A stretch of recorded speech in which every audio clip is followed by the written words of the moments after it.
Yo, yo, yo, yo, yo.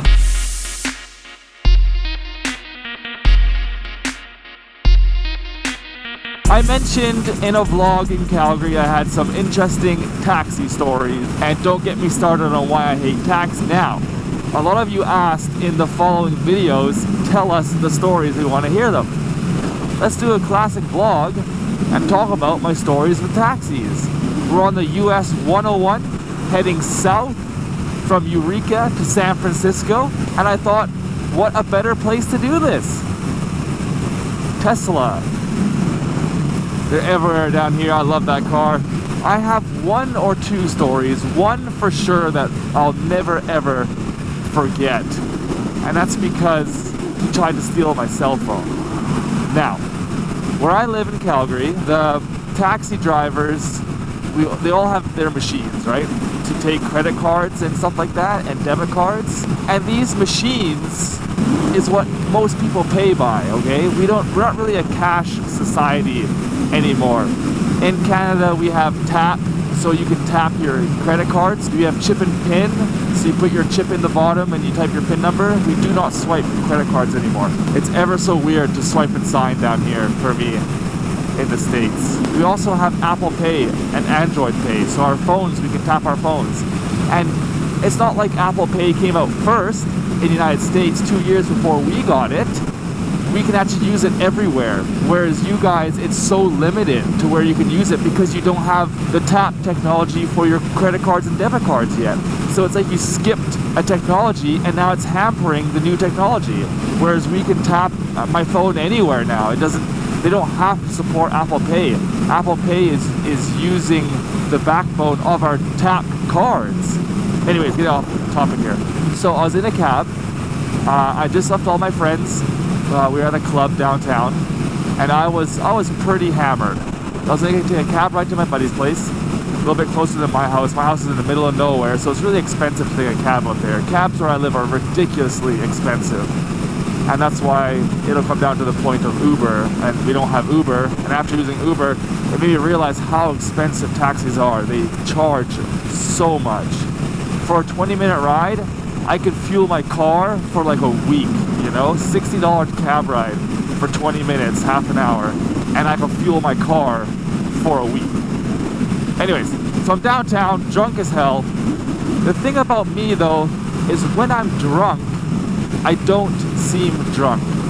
That's a problem because all my friends think I'm sober. I went to a Christmas party once and I was absolutely wasted.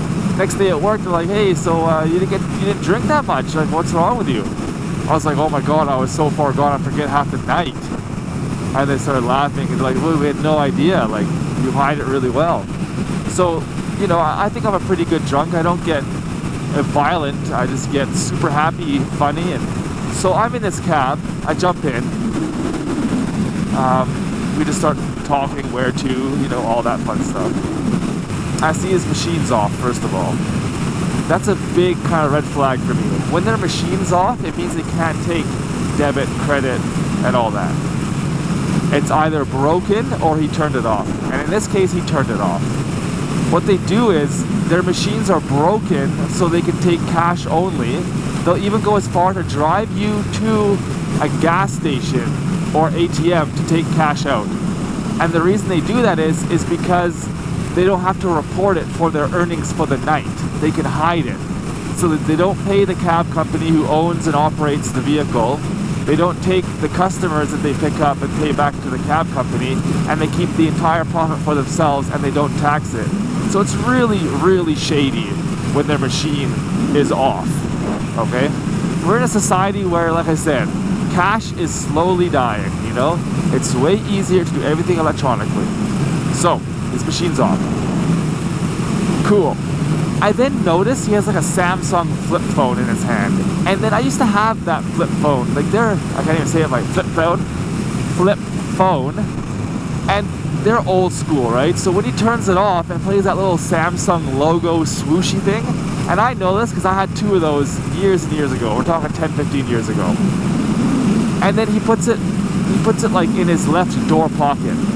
So I'm like, okay, turn this phone off now, interesting. But I have a really good sense of my surroundings and attention to detail. I just don't know why. It's awesome, I can't complain, I love having it. So then he asked me, hey, my phone just died. Can I borrow your phone? So I have my phone in my hand.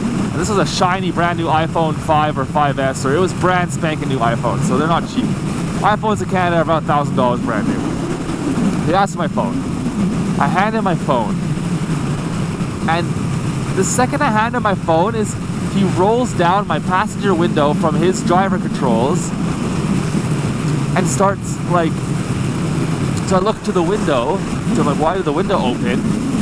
And then I look over to him and my phone's gone. And I saw his hand just kind of come out of his crotch, kind of. So I knew he put my phone underneath his lap. And then he started like asking me, hey buddy, do you smoke? Do you smoke? I'm like, no, I don't smoke, dude. And then he rolls, the window's now down, right? And he starts yelling at someone who's at a traffic light waiting to cross. Hey buddy, do you smoke? Do you smoke? We need to smoke. And he's just yelling. I'm like, dude, sorry, I don't know what this cab's about. I don't smoke. Keep on. He's like, what? He's like, what? I'm like, don't worry about the cab driver yelling. I don't smoke. I don't want a smoke. So he's like, okay, cool. So he goes on. I look back at the cab driver. I'm like, can I have my phone back? He's like, I don't have your phone. He's like, what phone? I'm like, dude, you asked me. You legitimately just asked me for my phone. And you hid it. And now you don't have my phone. He's like, yeah, I never asked you for your phone. I'm like, are you fucking kidding me, dude? I started getting angry. I'm like, dude, you have my phone. Give me back my phone. Then he starts like reaching across my lap into the side, into my side pocket to try to find a lighter because he thinks I still smoke. He's trying to like, he thinks I'm drunk and he's trying to confuse me about this whole smoking thing. So he gets a lighter or he's like, here, take this, I'll get you a smoke. I'm like, dude, I don't smoke. For fuck's sakes, I do not smoke. Give me back my goddamn phone. And he says, I don't have your phone. And then I'm like, dude, I'm not arguing with you anymore. Don't make me go in there and grab it. And because it's under his crotch, right? And he starts saying that his machine's off. He's like, hey buddy, how are you gonna pay for this? My machine, it doesn't work. I was like, dude, I only have credit cards, dude. I don't use cash. Why the hell is your machine not working? So it just broke today or whatever. I'm like, I don't believe you, man. So we keep on driving down this road, and I'm like, dude, give me back my goddamn phone.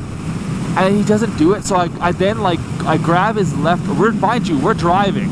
I grab his left shoulder with my left hand and use my right hand to go in underneath his lap. And that's where he like slams on the brakes. He's like, dude, this guy's, he's a brown guy, Indian, Pakistani, something like that. So he's like, oh, why don't you touch me there? What are you doing? So I push more and he says, fine. And he pulls my phone out from underneath his lap. He was fucking sitting on my phone. First of all, I got his fucking sweaty ass juice on my phone. And then he's trying to lie that he has it. So I grab my phone, and then he's like, look, I'm sorry, I wanted to borrow it, and I just didn't. I'm like, dude, don't make an excuse. You think I'm drunk? You tried to take my phone from you. What's your cab number? And conveniently, he has his fucking cab ID number and all that hiding too. Like, this guy is a scam artist. By law in Calgary, you have to have a driver's license visible, or like taxi license visible, with their details for their license and all that, because it's hard to get these licenses where I live. There's a big wait list. And so then he freaks out. He's like, oh, look, I'll drop you off to get cash here so you can pay me for the ride. So I get out of the car and he fucking peels off. He leaves me in the middle of nowhere at a closed gas station and he just peels out. And I was a little drunk by this time, so I didn't think to take a picture of his license plate. But man, like it was a short 8 to 10 minute experience, and it was just the entire time he was trying to scam me out of my property. Unreal. So that's one of my taxi stories. I'll save the other one for another vlog. If you guys like this kind of vlog, we'll add them into the weekly mix. Let me know. Smack a like on it. Let me know you like the video. And tell me your worst taxi experiences. After using Uber, man, you get in, you get out, they rate the passenger, you rate the driver. It's such an easy transaction. No money, no tipping bullshit. I just paid you $60 for a cab ride, and I'm tipping you for what? You did nothing above and beyond. You didn't get me a water, any snacks, any treats. You didn't talk to me the entire fucking ride home. You didn't do anything special for me. I'm literally paying you for the taxi ride home. There's no need for a tip. Fuck off. The Uber drivers that give you water, that give you mints and charging cables and let you choose the music, they get a tip because they're going above and beyond, giving me a great experience for my Uber ride. And after using Uber, taxis back home are expensive, poor service, and I've had, you know, too many bad experiences to use them anymore. Anyways, tell me your bad experiences. Let me know what you think in the comments of this type of video. And we'll catch you back on the main series here for the trip down to LA, guys. Hope you're having a great day. Peace out. Snowcat out.